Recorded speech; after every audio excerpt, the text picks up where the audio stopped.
আমরা পরমেশ্বর ভগবানকে আমাদের হৃদয়ে ধারণ করে এবং তার শ্রীচরণে শতকোটি প্রণাম নিবেদন করে আজকের এই অনুষ্ঠান আমরা আরম্ভ করি।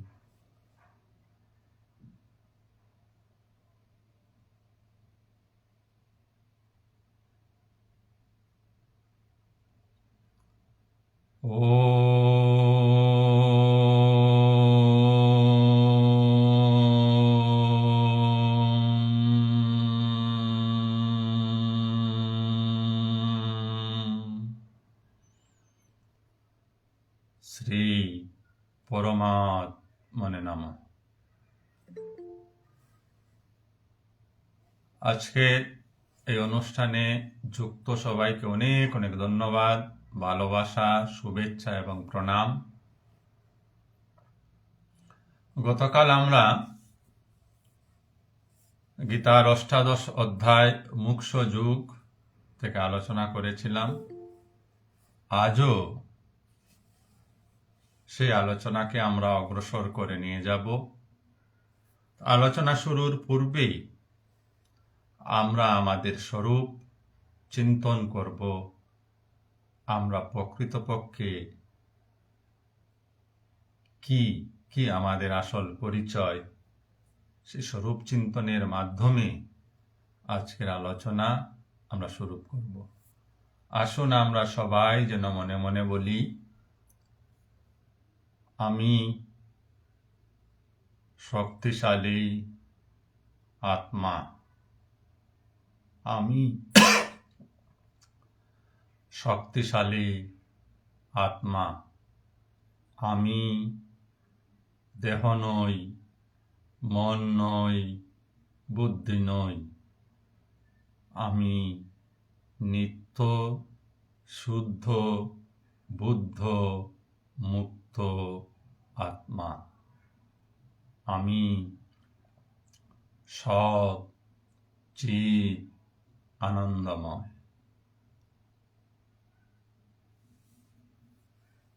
তো গতকালকের আলোচনা আমরা মুখ্য যোগ অষ্টাদশ অধ্যায়ের 20 নম্বর মন্ত্রটি আলোচনা করেছিলাম।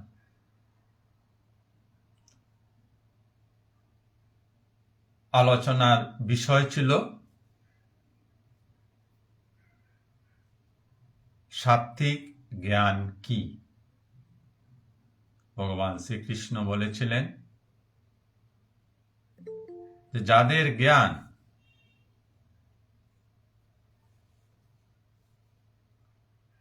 চিন্ময় স্তরে বা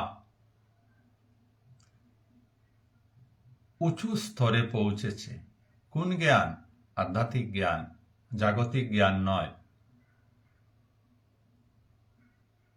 অর্থাৎ আর স্পষ্টভাবে যদি বলতে হয়, সাধন ভজন সৎসঙ্গের মাধ্যমে যার এই বোধ হয়েছে যে তিনি আত্মস্বরূপ। এই যে অল্প আগে আমরা আমাদের প্রকৃত স্বরূপের ধ্যান করলাম, চিন্তন করলাম, যার জ্ঞানের উচ্চতা এই জায়গায় পৌঁছে গেছে, যিনি নিজেকে আত্মা বোধ করেন, তিনি যখন এই জগতের দিকে তাকান, তাকানো চোখ দিয়ে শুধু নয়, তাকানো অনুভবের সাহায্যেও হয়, তখন এই জগতের সমস্ত কিছুর মধ্যে সে পরম আত্মাকে দেখতে পান। সাধারণ মানুষের কাছে জগৎ বিভিন্ন রূপে রূপবান হয়ে আছে। বিভিন্ন কিছু দেখা যায়, আমাদের চোখ বিভিন্ন কিছু দেখে ফেলে। ও বিভিন্নতার মধ্যে যিনি একমাত্র পরমাত্মাকে দেখতে পান, তারই জ্ঞান, সাত্ত্বিক জ্ঞান।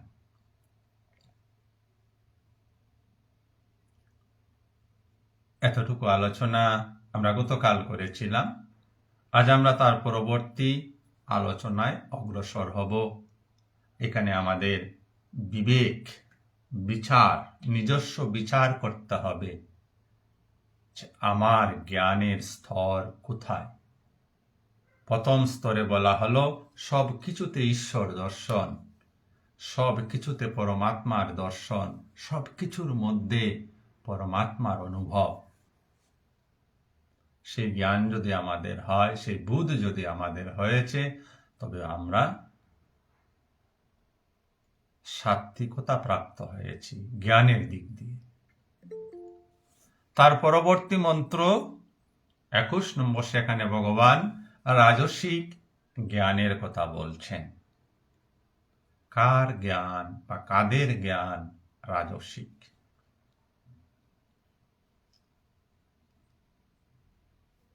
পৃথকেত্তেন তু যৎ জ্ঞানম নানা ভাবান পৃথক বিদান বেত্তি সর্বেষু ভূতেষু তৎ জ্ঞানম বিদ্ধি রাজসম। পৃথকত্তেন, পৃথক রূপে, যৎ জ্ঞানম, যে জ্ঞান, পৃথক রূপে, যে জ্ঞান, নানা ভাবান, বিভিন্ন ভাব, পৃথক বিধান, নানা ধরনের। এই অল্প আগে এই কথাটা বলেছিলাম। ব্যক্তি সর্বেষু ভূতেষু, ব্যক্তি মানে জানে, সর্বেষু সমস্ত, ভূতেষু প্রাণীতে, তৎ জ্ঞানম সেই জ্ঞানকে, বিদ্ধি জানবে, রাজসম রাজসিক জ্ঞান। অর্থাৎ যে ব্যক্তির দৃষ্টিতে জগতের সব কিছু আলাদা আলাদা, মানুষ আলাদা, পশু আলাদা, গাছ আলাদা, নদী আলাদা, পাহাড় আলাদা, রাস্তা আলাদা, সবকিছু আলাদা আলাদা যিনি দেখছেন, তার জ্ঞান রাজসিক জ্ঞান। সাত্ত্বিক জ্ঞানটা কি ছিল? ওই আলাদা সবকিছুর মধ্যে এক পারমার্থিক সত্তাকে যিনি দেখছিলেন, তার জ্ঞান সাত্ত্বিক হয়েছে। রাজসিক জ্ঞানে ব্যক্তি নিজে এক সত্তা, বাকি সব কিছুতে আলাদা সত্তাকে দেখছে, সব কিছু থেকে সে আলাদা। এই যার জ্ঞান, তাকে রাজসিক জ্ঞানধারী বলা হয়। এবার বিচার আমাদের করতে হবে, আমাদের জ্ঞানের স্তর কি এই পর্যায়ে রয়েছে। যদি এই পর্যায়ে থাকে, তাহলে সেই জ্ঞানকে আরো বেশি সাধন ভজনের সৎসঙ্গের মাধ্যমে সাত্ত্বিক জ্ঞানে উন্নীত করতে হবে। তার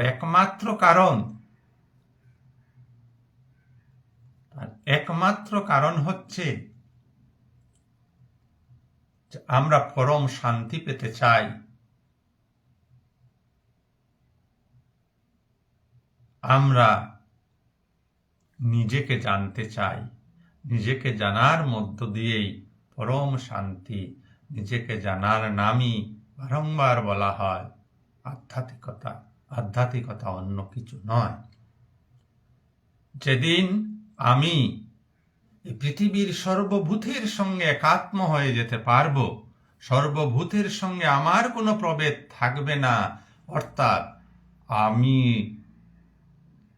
আমার মধ্যে যে পরমাত্মা, আমার মধ্যে যে আত্মা, সেই অন্য সকল জীবের মধ্যে যখন এই পরমাত্মার দর্শন হবে, অনুভব হবে, অনুভূতি হবে, বোধ হবে, সেদিন যথার্থ জ্ঞান। সেদিন আর জীবনে কষ্ট থাকবে না, দুঃখ থাকবে না। একের জ্ঞান ই জ্ঞান, বহুর জ্ঞান অজ্ঞান। আমার ভাষা নয়, শাস্ত্রের ভাষা। একের জ্ঞান জ্ঞান, বহুর জ্ঞান অজ্ঞান। একই পরমাত্মা রয়েছেন, তিনি বিভিন্ন রূপে, বিভিন্ন রঙে, বিভিন্ন বর্ণে সমগ্র বিশ্ব ব্রহ্মাণ্ড রয়েছে। তিনি সূর্য, তিনি চন্দ্র, তিনি মানুষ, তিনি নদী, তিনি সমুদ্র, তিনি হিমালয়, তিনি কাজিরাঙ্গা, তিনি গৌহাটি, তিনি আমেরিকা, তিনি ভারতবর্ষ, তিনি পাকিস্তান, তিনি আকাশ, তিনি বাতাস, তিনি জল, তিনি মাটি। তার কে ছাড়া অন্য কিছুর অস্তিত্ব থাকতে পারে না। এই জ্ঞানের শুদ্ধিকরণ যেদিন হবে, সেদিন শাস্ত্র কথা অনুসারে মানুষের জীবনে দুঃখ থাকে না, মানুষের জীবনে কষ্ট থাকে না। কেন? কারণ দুঃখ বা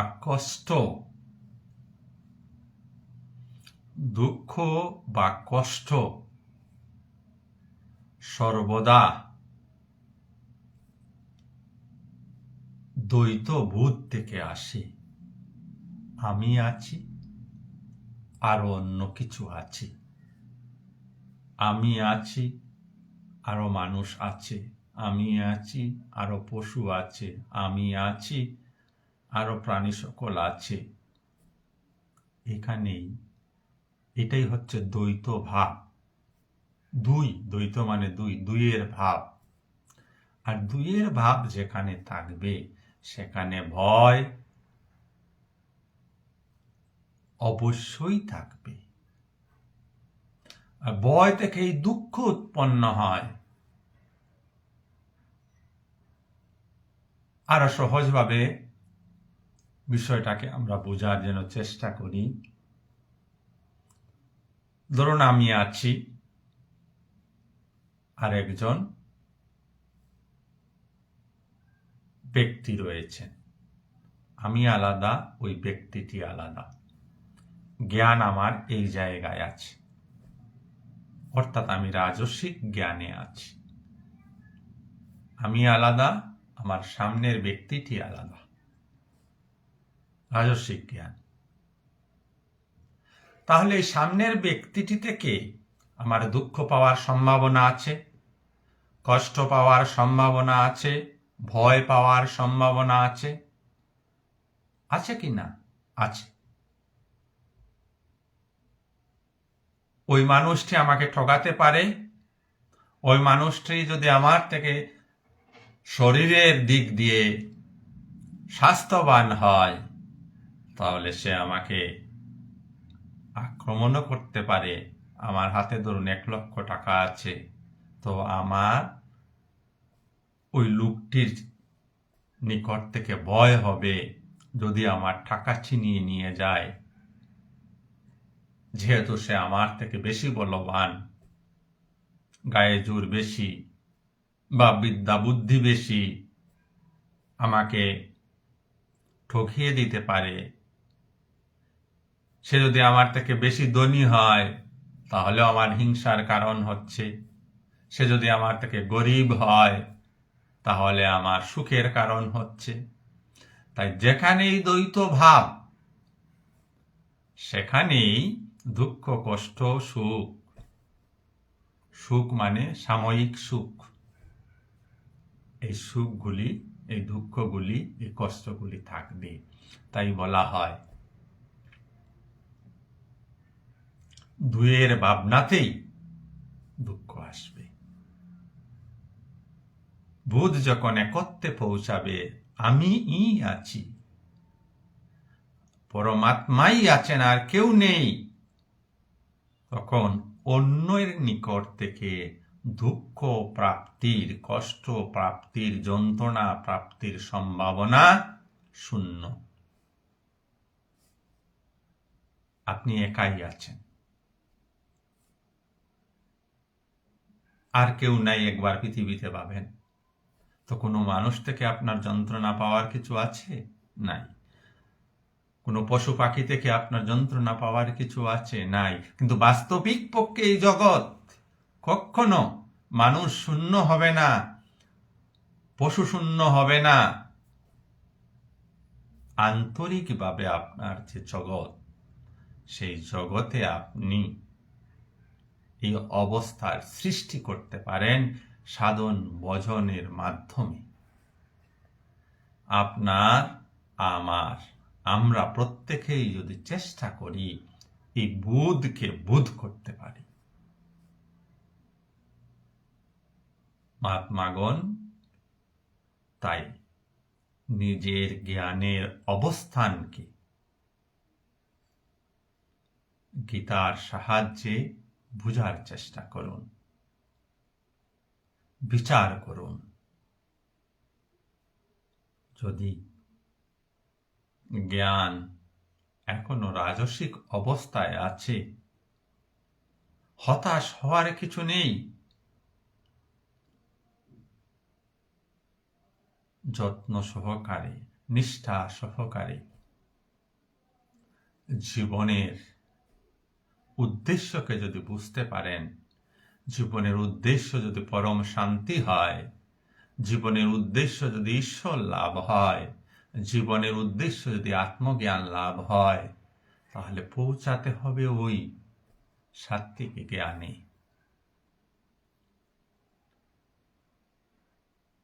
যত মহাপুরুষ যাদেরকে আমরা পূজা করি, যারা আমাদের উপাস্য, তারা সবাই এই ক্রম বিকাশের মাধ্যমেই পৌঁছেছেন। কেউ জাম্প দিয়ে সাত্ত্বিকতায় পৌঁছাননি। জাম্প দেওয়ার কোনো ব্যবস্থা আধ্যাত্মিক জগতে নেই। জাগতিক জগতে জাম্পিং এর ব্যবস্থা আছে। ঝাঁপ দেওয়া, জাম্প মানে ঝাঁপ দেওয়া। একটু মেরিটোরিয়াস স্টুডেন্ট হলে বলে আমি 1 পড়েছি, 2 পড়বো না, 3-তে চলে যাব, মানে 1 থেকে জাম্প দিয়ে ক্লাস 3-তে চলে গেল। হাই জাম্প, লং জাম্প এগুলির খেলা আছে, কে কত দূর জাম্প দিয়ে যেতে পারে। জাম্প দিয়ে আমরা অনেক সময় যদি ছোট্ট নদী নালা থাকে এগুলি ক্রস করে যাই। আধ্যাত্মিক জগতে জাম্প দেওয়ার কিছু নেই। জাম্প শব্দটি আসার সাথে সাথে একটা গল্প মনে পড়ছে, গল্পটি বলছি। একটি 15 তলা বিল্ডিং,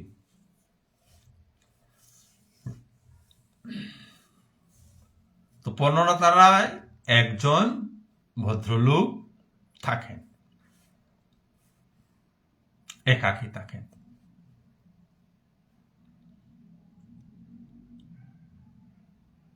তো তাকে 8-9 নম্বর তলা থেকে একজন গিয়ে বলছেন, বড় তাড়াহুড়া করে গিয়ে বলছেন, এই যে শর্মাজি, আপনার মেয়ে পালিয়েছে। শর্মাজি আপনার মেয়ে পালিয়ে গেছে। পালিয়ে যাওয়া মানে কোনো ছেলের সঙ্গে পালিয়ে গেছে। আত্মসম্মান আমাদের বোধ হয় এইসব ঘটনাগুলিতে।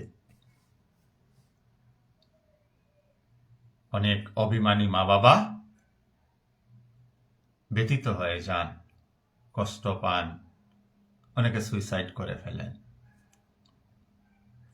তো শর্মাজি এই কথাটা শুনেও তার আত্মসম্মানে লেগেছে। তিনি 15 তলা থেকে জাম্প দিয়ে দিলেন।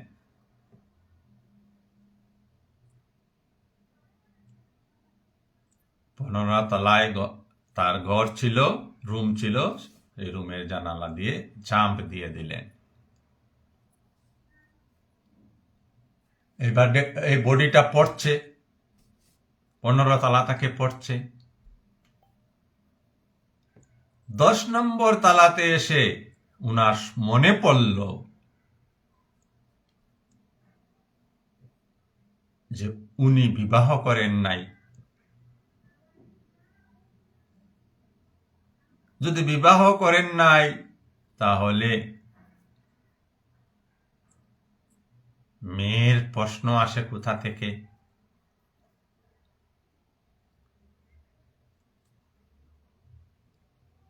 দশ তলা থেকে যখন বডিটা চলে এলো 9 তলায় আসছে নিচের দিকে, তখন তার একটা কারণও থাকতে পারে না? বলে উনি বিয়া করেন নাই, হয়তোবা অ্যাডপ্ট নিয়েছেন মেয়ে সন্তান। এই প্রশ্ন আপনাদের মনে আসতে পারে। ক্লিয়ার হয়ে গেল তার, সে অ্যাডপ্ট করেনি, কোনোদিন কোনো মেয়েকে না বিয়ে করেছে। 8 নম্বর তলায় বডি পৌঁছাতে পৌঁছাতে তার স্মরণে এলো তার সারনেম বা টাইটেল শর্মা নয়, বার্মা। কাহিনীটা এখানেই শেষ। এটা জাস্ট একটা কাহিনী, নট এ রিয়েল ঘটনা। What is the moral of the story? এই স্টোরির মোরালটা কি, মর্মকথাটা কি? আমাদের মনের স্বরূপকে এখানে চিত্রণ করা হয়েছে। কেউ কিছু আমাদেরকে বললেই, এই দেখুন আমি আছি, ওই শর্মাজি ছিলেন, আর একজন এসছে, এসে উনাকে বলছে কিছু একটা। ওই দ্বিতীয় ব্যক্তির কাছ থেকে শর্মাজি নিউজ পেলেন। নিউজ পেয়ে জাম্প দিয়ে দিলেন। আগেই বলেছি, জাম্প একমাত্র জাগতিক জগতে সম্ভব, আধ্যাত্মিক জগতে জাম্প হয় না। এটা একটা বুঝে নেবেন। দ্বিতীয় কথাটা কি বলতে চাইছি, কি মর্ম? যে শর্মাজি দ্বিতীয় ব্যক্তিটির দ্বারা খবর প্রাপ্ত হয়ে দুঃখিত হয়েছেন, হয়ে তিনি জাম্প দিলেন। এই জাম্পটা কি হলো? Totally mechanical. আমাদের ব্যবহারগুলিও আচরণগুলিও মেকানিক্যাল হয়ে গেছে।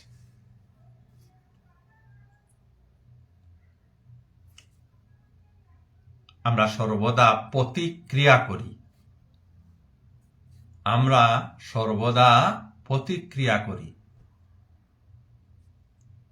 কেউ কিছু বলল, সঙ্গে সঙ্গে তার প্রতিক্রিয়া, রিঅ্যাকশন করি। Action and reaction. শর্মা বাবুর জাম্প, রিঅ্যাকশন। এখানে আমাদের মানসিক অবস্থার চিত্রণটা খুব সুন্দর। আমরা সবাই রিঅ্যাকশন করি। আধ্যাত্মিকতা বলছেন নো রিঅ্যাকশন, বাট রেসপন্ড। অনুক্রিয়া। অনুক্রিয়া কখন হয়? কিছু একটা ঘটনা ঘটল, যেমন ওই লোকটি খবর দিল, এটা একটা ঘটনা মাত্র, ওই ঘটনাটাকে শান্তভাবে বিচার করে পরবর্তী পদক্ষেপ নেওয়া, এটার নাম হচ্ছে রেসপন্স। আমরা রেসপন্স করতে জানি না, আমরা সর্বদাই রিয়েকশন করি। ওই রিয়েকশন করার ফলে শর্মা বাবু জাম্প দিয়ে দিলেন।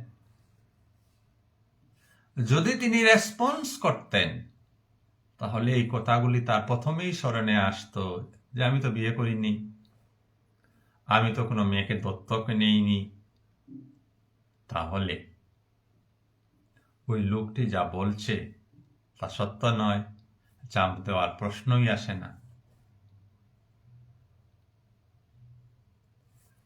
তো দুইটা ভাবকে এখানে বোঝানোর চেষ্টা করা হচ্ছে। একটা হচ্ছে যে দুঃখ সর্বদা সাধারণ মানুষ যেভাবে বিচার করে যে অন্যের কাছ থেকে আসে, খাদের এই প্রতিক্রিয়াশীল মানুষ এটা বিশ্বাস করে, ভাবে ও আমাকে দুঃখ দিয়ে দিয়েছে, সে আমাকে দুঃখ দিয়ে দিয়েছে, এই ঘটনাটি আমাকে দুঃখ দিয়ে দিয়েছে, আমার শরীরের অসুখ আমাকে দুঃখ দিয়ে দিয়েছে। অজ্ঞানী মানুষ, প্রতিক্রিয়াশীল মানুষরা ভাবে, তাদের মধ্যে আধ্যাত্মিকতার বিকাশ হয়নি, তারা এইরকম ভাবে।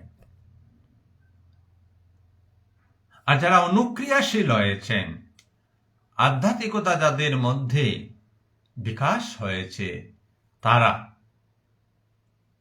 তারা অন্তত তাদের দুঃখের কারণ জগৎকে দেখেন না। এবং তারা কারা? তারা সেই জ্ঞানী পুরুষ, সাত্ত্বিক জ্ঞানী, যারা দেখেন সর্বত্রই এক পরমাত্মা রয়েছেন, আলাদা কিছু নেই কোথাও। তাই তাদের কারণ, দুঃখের কারণ জগৎ কখনো হয় না, আদৌ দুঃখ তাদের মধ্যেই থাকে না, এই কারণেই। আর আমরা জগৎকে সর্বদা দোষারোপ করতে থাকি, কখনো পাড়া প্রতিবেশী, কখনো পরিবারের লোকজনকে দোষারোপ করছি, কখনো সরকারকে দোষারোপ করছি, যেখানেই বসছি সেখানেই আমাদের দোষারোপ চলছে, আমরা দোষারোপ করে চলছি। মানে আমাদের জ্ঞান দ্বৈত ভূমিতে রয়েছে, এটা কিন্তু স্পষ্ট ধারণা করে নিতে হবে। যদি আপনি আপনার দুঃখের জন্য, কষ্টের জন্য, সুখের জন্য অন্য কাউকে দায়ী করছেন, তাহলে আপনি জ্ঞানের দ্বৈত ভূমিতে রয়েছেন, রাজসিক জ্ঞানে রয়েছেন। আরো উত্তরণের প্রয়োজন। আধ্যাত্মিকতার ইতি হয় না।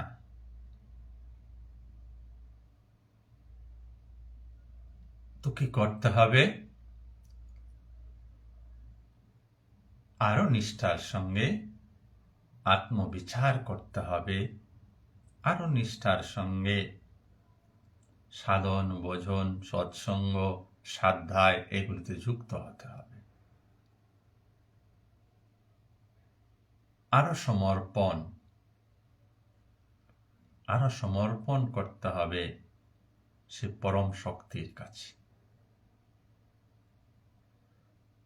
এবার পরবর্তী মন্ত্রে আমরা জানব তামসিক জ্ঞান কি।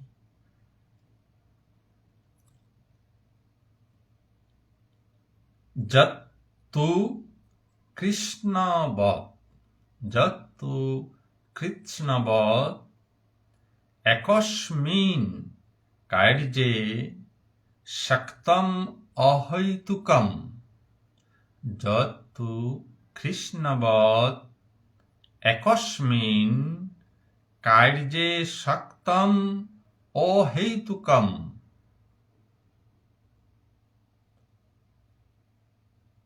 অথার্থবৎ অল্পম চ তত্তামসম উদাহৃতম। যে জ্ঞানের দ্বারা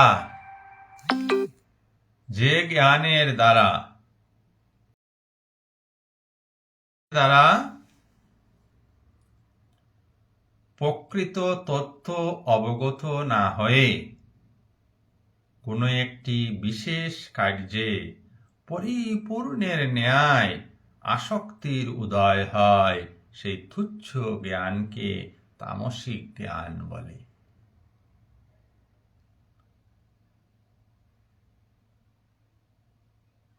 যদি বিচার আমরা করি,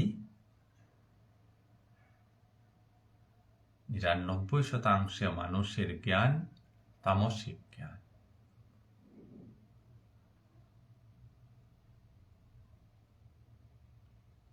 কারণ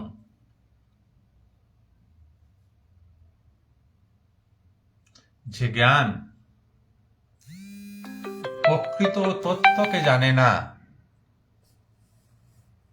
জ্ঞান প্রকৃত তত্ত্বকে জানে না, প্রকৃত সত্যকে জানে না,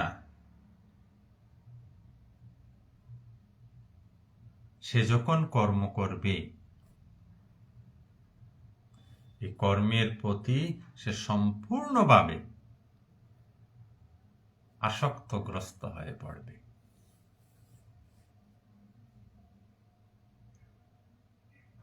তার ওই কর্মজনিত জ্ঞান হয়েছে, কর্মের প্রকৃত উদ্দেশ্য, কর্মের প্রকৃত জ্ঞান তার মধ্যে নেই। আরো সহজভাবে যদি আমরা বলি, যার আধ্যাত্মিক জ্ঞান হয়নি,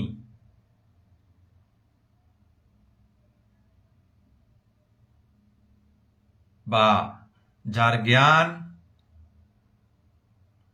এই জগৎ কি, আমি কে, কর্মই বা কি, এসব বিষয়ে ন্যূনতম জ্ঞানটুকু নেই, সে যখন কর্ম করছে তখন তার কর্মের কর্তা কে হবে? সে নিজে হবে। তার মন হবে তার কর্মের কর্তা, তাই অহংকার হবে তার কর্মের কর্তা। অহংকার যখন কর্মের কর্তা হবে, কর্মের প্রতি তার আসক্তি, আমি এই কর্মটি করব, এই কর্মটি করলে এই কর্ম থেকে এই ধরনের লাভ হওয়ার সম্ভাবনা আছে। তো কর্ম আসক্ত হবে, আর কর্মফলের প্রতিও আকাঙ্ক্ষা থাকবে। তো যে ব্যক্তি বা মানুষ কর্ম আসক্তির সঙ্গে করছে, আসক্তি যুক্ত হয়ে করছে এবং কর্মফলের আকাঙ্ক্ষা রাখছে, তার প্রতিটি কর্মে কর্মজাত জ্ঞান থাকবে, কিন্তু প্রকৃত জ্ঞান নেই বলে তার জ্ঞানকে তামসিক জ্ঞান বলা হবে। আর পৃথিবীর ৯৯% মানুষের জ্ঞান তামসিক জ্ঞান। সবাই নিজেকে কর্তা ভাবে, আই এম দি ডুয়ার, আমি করছি, আমি দেখছি, আমি বলছি, আমি শুনছি, আমি এইটা করেছি, আমি ওইটা করেছি।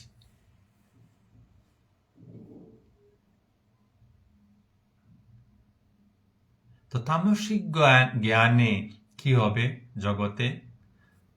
যদি ম্যাক্সিমাম মানুষ তামসিক জ্ঞানে অভিভূত হয়ে থাকে, তাহলে কি হবে? অহংকারের শ্রীবৃদ্ধি, প্রতিটি মানুষ অহংকার যুক্ত হবে। যেখানে অহংকার বৃদ্ধি হবে, সেখানের অবস্থা কি হবে? অহংকার অহংকারে সংঘর্ষযুক্ত হবে। সেই সমাজ, সেই পৃথিবী কেমনতর হবে? সেই সমাজ, সেই পৃথিবী অশান্তিময় হবে। সবাই কর্মে আসক্ত, সবাই কর্মের ফল চায়, সবাই বড় হতে চায়, সবাই অন্যকে নিচু দেখিয়ে নিজেকে বড় রাখতে চায়। তো সমাজে কি থাকবে? ঝগড়া, অরাজকতা। এইবার বোঝা গেল কেন আমাদের সমাজে এত বিশৃঙ্খলা, এত অরাজকতা। কারণ সংখ্যাগরিষ্ঠ মানুষ, সংখ্যাগরিষ্ঠ মানুষ তামসিক জ্ঞানের দ্বারা আবদ্ধ হয়ে আছে। তো সমাজের কথা থাক, জগতের কথা থাক, আপনি বা আমি, আমাদের বিচার করা উচিত যে আমার জ্ঞানের স্তর কোথায়। আমরা আধ্যাত্মিক আলোচনা করছি, সৎসঙ্গ করি নিজেদেরকে পরিবর্তন করার জন্য। আগেই বলা হয়েছে আধ্যাত্মিকতা মানে নিজেকে জানা। অন্যের বিচার করার জন্য আধ্যাত্মিকতা নয়। কোন মানুষটি ধার্মিক, কোন মানুষটি অধার্মিক, কোন মানুষটি ভালো, কোন মানুষটি মন্দ, তা বিচার করার জন্য আধ্যাত্মিকতা নয়। তা বিচার করার জন্য বুদ্ধিজীবীরা আছেন, তারা করবেন। বিদ্বান লোকেরা আছেন, তারা করবেন। সমালোচকরা আছেন, তারা করবেন। এগুলি তাদের কাজ। আপনার আধ্যাত্মিকতা করার মূল এবং মুখ্য উদ্দেশ্য হচ্ছে নিজেকে পরিবর্তন করা। তো নিজেকে কিভাবে পরিবর্তন করবেন? নিজের প্রকৃত অবস্থার প্রথমে জ্ঞান হতে হবে। কোথায় ভুল ত্রুটি আছে তা জানতে হবে। ধরুন আপনার অসুখ হয়েছে, মাথা ব্যথা। আপনাকে প্রথমে জানতে হবে যে আপনার ব্যথাটা কোন জায়গায়। যদি আপনি উপলব্ধি করতে পারেন যে আমার মাথা ব্যথা হয়েছে, তবে আপনি ডাক্তারের কাছে যাবেন, গিয়ে বলবেন আমার মাথায় ব্যথা করছে। তো ডাক্তারবাবু ওষুধ দেবেন। ওষুধ যদি নিয়মিত আপনি সেবন করেন, তাহলে মাথা ব্যথা সারবে। আর ডাক্তারবাবুকে গিয়ে যদি আপনি ভুল ইনফরমেশন দেন, করছে মাথায় ব্যথা, আপনার অনুভব হচ্ছে না, আপনি বুঝতে পারছেন না বা বোঝার চেষ্টা করছেন না, গিয়ে বললেন আমায় হাঁটুর ব্যথা, তো ডাক্তারবাবু হাঁটু ব্যথার ঔষধ দেবেন। আর সেই ঔষধ সেবন করলে আপনার হিতে বিপরীত হবে।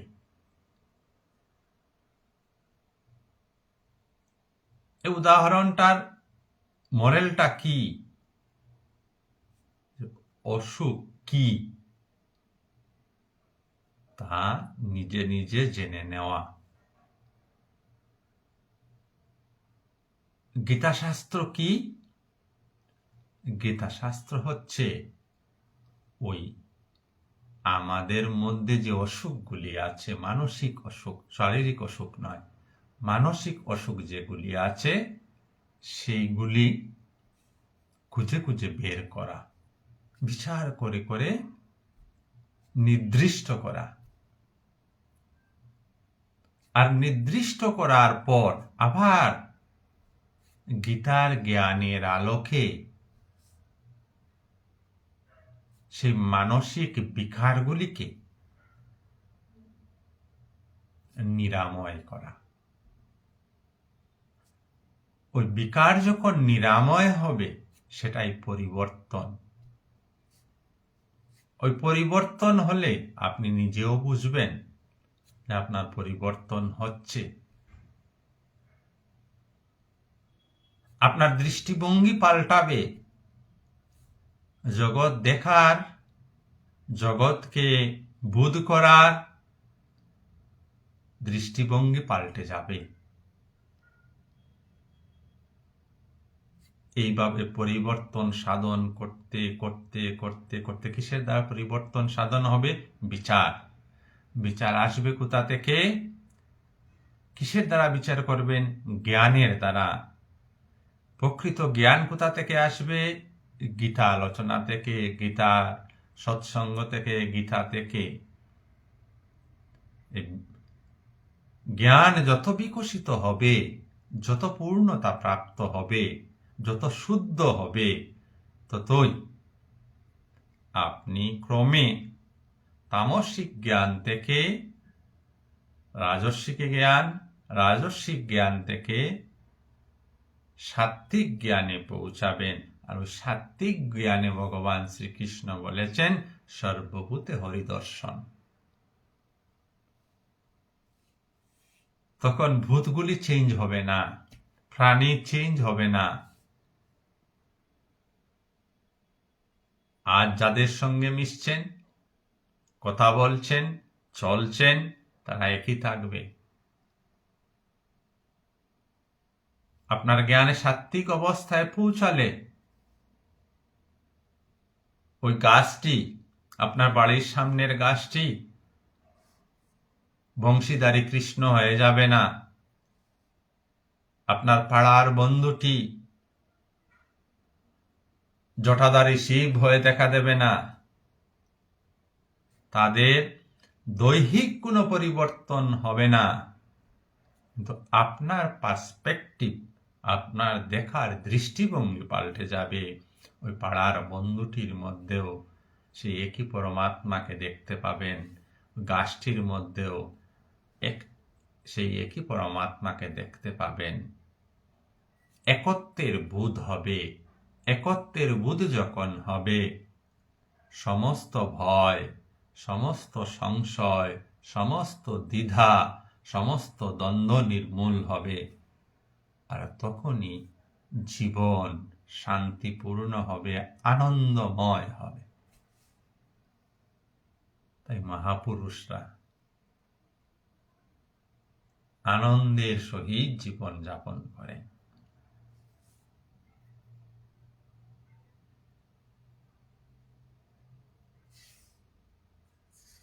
আমরা তার পরবর্তী মন্ত্রের দিকে অগ্রসর হচ্ছি।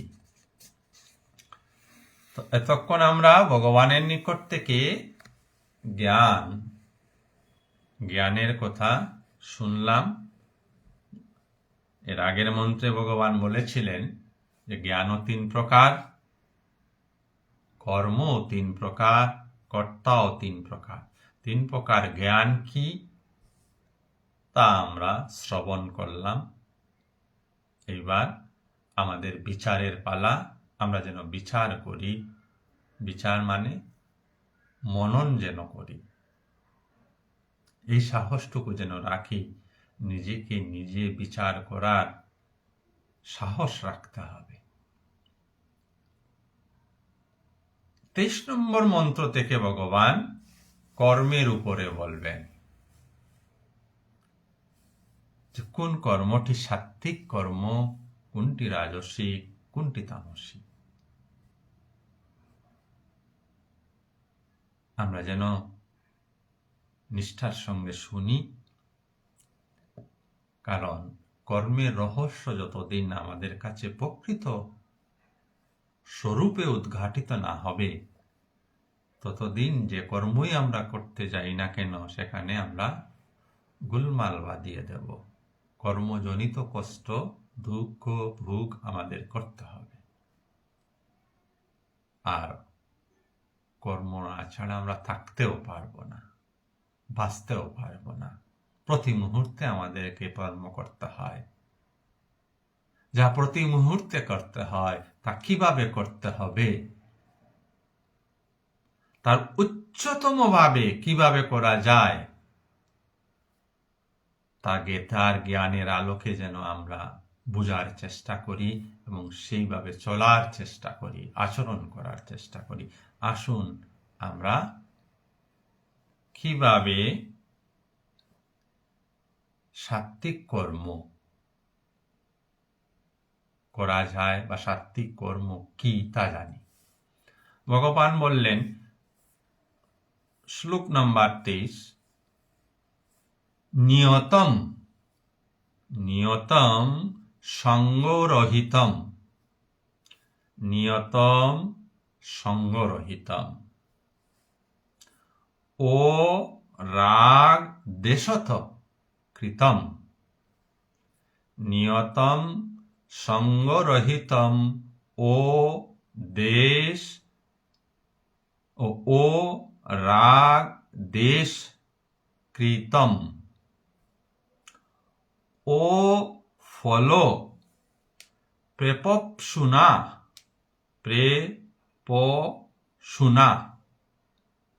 কর্ম যৎ তৎ সাত্ত্বিকম উচ্যতে।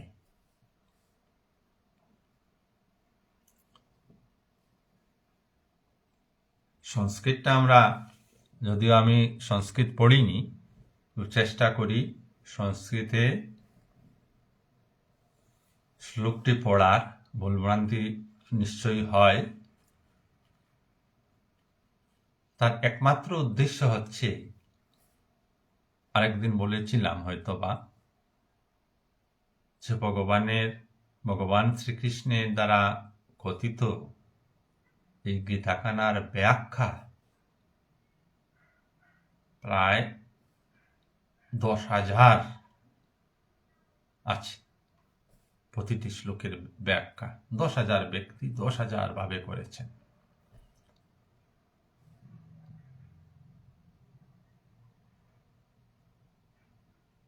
যখনই কেউ কোনো ব্যাখ্যাকার ব্যাখ্যা করেন, তার ব্যাখ্যা মধ্যে তার নিজস্বতা থাকে।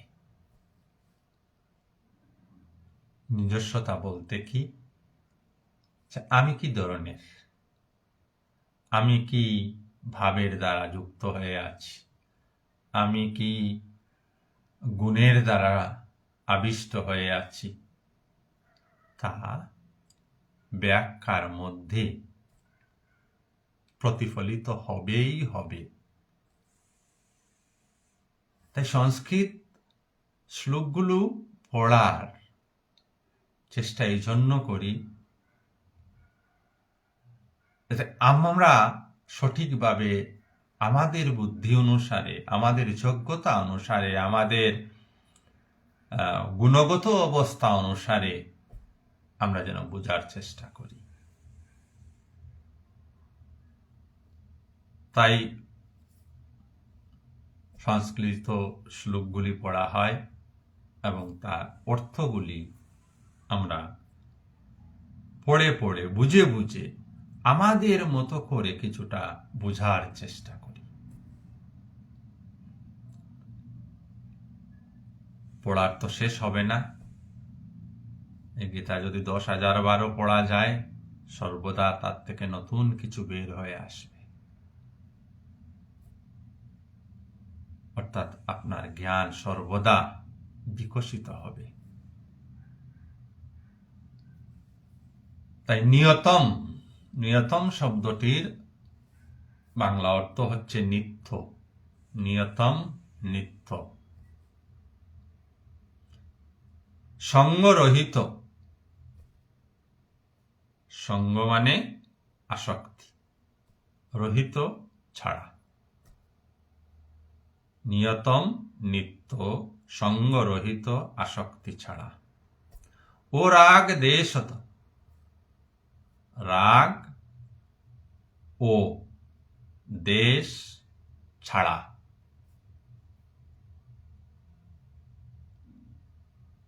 কৃতম, কৃতম যা করা হয়,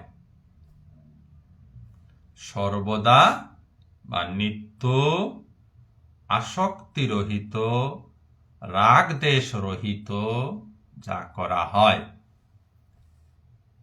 ও ফল প্রেপপ শুনা, ও ফল প্রেপপ শুনা, অর্থাৎ কর্ম ফলের আকাঙ্ক্ষা রহিত।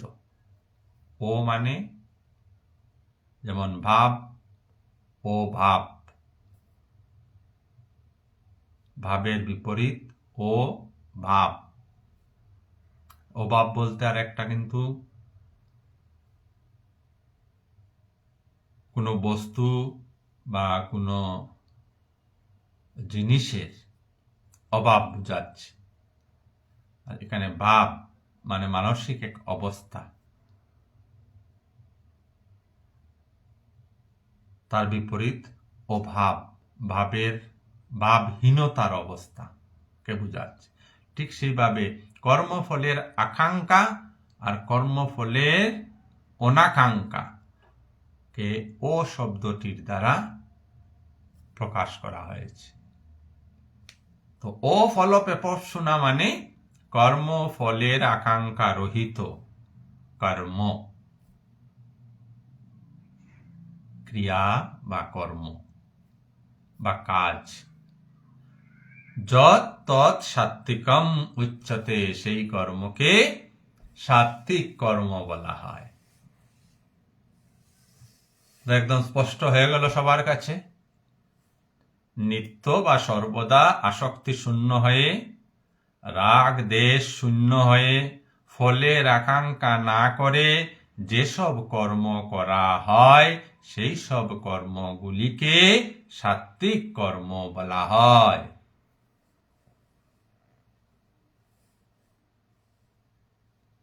এবার আমরা সঙ্গ, আসক্তি এই বিষয়গুলি জানি।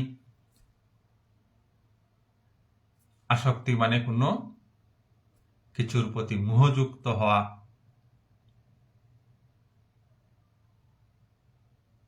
মোহযুক্ত যেন না হই।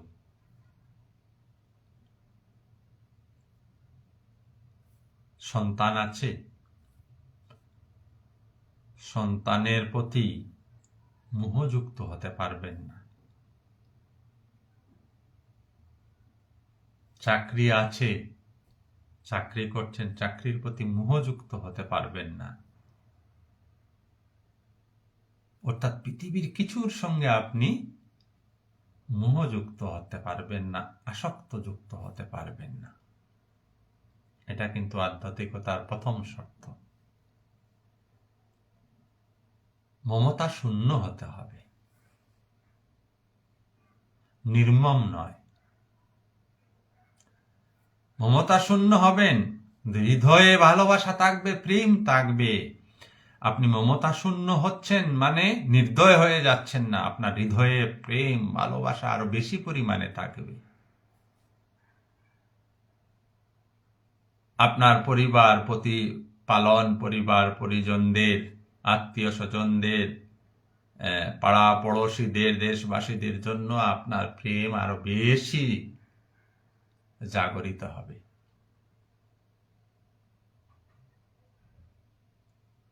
কারণ এ বাহ্যিক বিষয় নয়, বড় আন্তরিক বিষয়।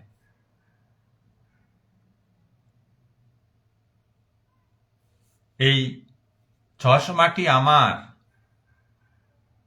যখন বলছি চশমার প্রতি আসক্তিযুক্ত, এই চশমাতে যদি কোথাও একটি ক্রেস হয়ে যায়, মনে ব্যথা পাই না? মনে ব্যথা পেয়ে যাই। কেউ যদি চশমাটি ভেঙে দেয়, ব্যথা পেয়ে যাব, কষ্ট পাবো, রাগ হবে, ক্রোধ হবে। একবার চিন্তা করে দেখুন তো, এই চশমাটি কি আমি? আমি তো নই। হ্যাঁ, চশমা ব্যবহারযোগ্য, তাকে ব্যবহার করতে হবে, তার যথাযথ যত্ন নিতে হবে।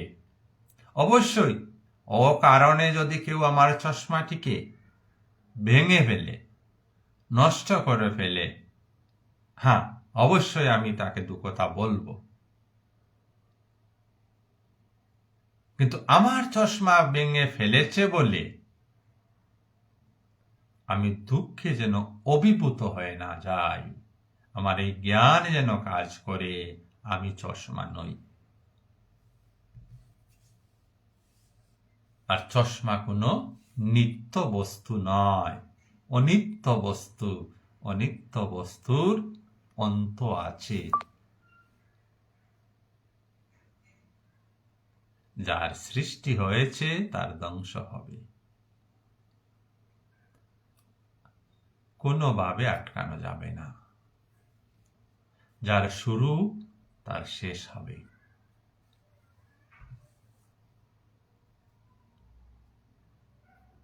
এই জ্ঞান যদি থাকে, চশমার প্রতি আমার আসক্তি থাকবে না। অথচ চশমা আমার সাথে থাকবে, আমি চশমার যত্ন নেব, চশমাকে ব্যবহারও করব, সবকিছু করব। এটা একটা উদাহরণ দিলাম। চাকরি আমি করছি, চাকরির প্রতি আমার দায়বদ্ধতা থাকবে, চাকরি আমি করব, চাকরির প্রতি কিন্তু আমি আসক্তযুক্ত নয়। এই চাকরি আমার কাছ থেকে যেতেও পারে, চলে যেতেও পারে, তাতেও যেন আমি দুঃখে ভেঙে না পড়ি। ঈশ্বরে বিশ্বাস রাখি যে চাকরি ঈশ্বরে দিয়েছে, ওই নেওয়ার অধিকারও আবার ঈশ্বরেরই আছে। যে ডিপার্টমেন্ট আপনাকে চাকরি দেয়, সেই ডিপার্টমেন্ট আপনা থেকে চাকরিটা নিয়েও তো যেতে পারে। ঠিক তদ্রূপ ভাবে আপনার জীবনে যে চাকরিটা ঈশ্বর প্রদত্ত, তো ঈশ্বর আবার নিয়েও যেতে পারেন। সর্বদা এই প্রকৃত জ্ঞানটাকে জাগ্রত রেখে কাজগুলি করতে হয়। তাতে আমরা কর্মের প্রতি আসক্তযুক্ত হব না, কর্মের প্রতি রাগ দেশ সৃষ্টি হবে না, কর্মের ফলাকাঙ্ক্ষা থাকবে না। আর যদি এইভাবে কাজ করতে পারি, প্রতিটি কর্ম আমাদের সাত্ত্বিক কর্ম হবে, আর সাত্ত্বিক প্রতিটি কর্মের দ্বারাই শান্তি এবং আনন্দ আসবে। আজ যথেষ্ট সময় হয়েছে, আমরা আমাদের অনুষ্ঠান এখানেই সমাপ্ত করব। সবাইকে অনেক অনেক ধন্যবাদ। ওম শ্রী রামকৃষ্ণ অর্পণমস্তু। ফেসবুকে যারা রয়েছেন তাদের সবাইকেও ধন্যবাদ।